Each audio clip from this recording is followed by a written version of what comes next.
బేహద్ పరం మహాశాంతి. ఈరోజు పురుషార్థమునకు ధారణ పాయింట్స్.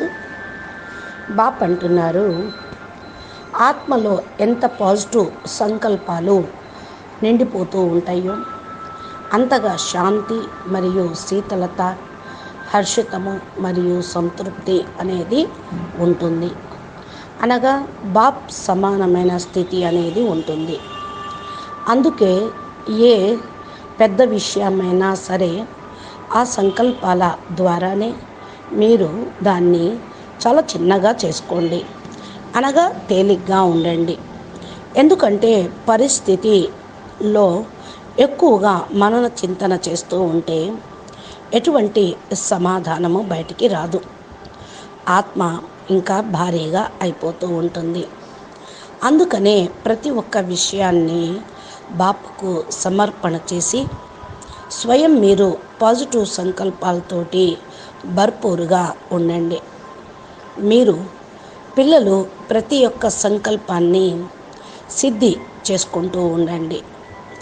అందుకని బుద్ధి ద్వారా నేను నా యొక్క నెగిటివ్ని డిలీట్ చేసుకుంటున్నాను అని సంకల్పం చేయండి.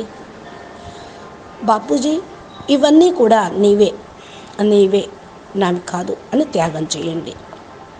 అప్పుడు చూడండి, మీ యొక్క సంస్కారాలు సమయం కంటే ముందే చక్కగా పనిచేస్తూ ఉంటాయి.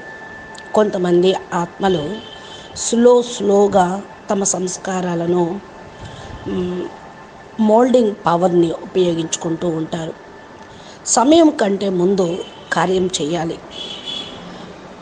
మీరు సాత్విక సంస్కారాల్ని కలిగి ఉండండి. దీనికి తోడు ధైర్యత మరియు శాంతిని యాడ్ చేస్తూ ఉండండి. తోడుగా శుభభావన, శుభకామన అనగా పాజిటివ్ సంకల్పాలను చేస్తూ ఉండండి. వ్యర్థమైన సంకల్పాలు చేయకూడదు. మీ యొక్క సంపర్కంలోకి వచ్చేటువంటి ఆత్మలకు పరివర్తన అనేది తప్పకుండా చేయాల్సిన పని. మీ యొక్క పరివర్తనపైనే అంతా డిపెండ్ అయి ఉంటుంది. సదా మిమ్మల్ని ఈ యొక్క ఆత్మలు ధన్యవాదాలు కూడా చెప్తారు. ఎప్పుడైతే మీ యొక్క పరివర్తన జరుగుతుందో దీని యొక్క వైబ్రేషన్ తోటి వారికి కూడా మంచి పవర్ అనుభూతి అయితే, ఎనర్జీ వాళ్లకు చేరితే ఆత్మలు మీకు అందరూ ధన్యవాదాలు చెప్తారు. ఎందుకంటే దీవెనలు కూడా ఇవ్వాలి వాళ్ళకి.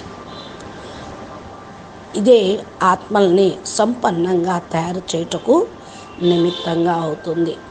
కాబట్టి మీరు సదా స్మృతిలో ఉండండి.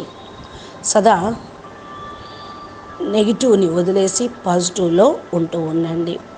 అచ్చా, పరం శాంతి. నమస్తే, ధన్యవాదాలు. బేహద్కే బేహద్.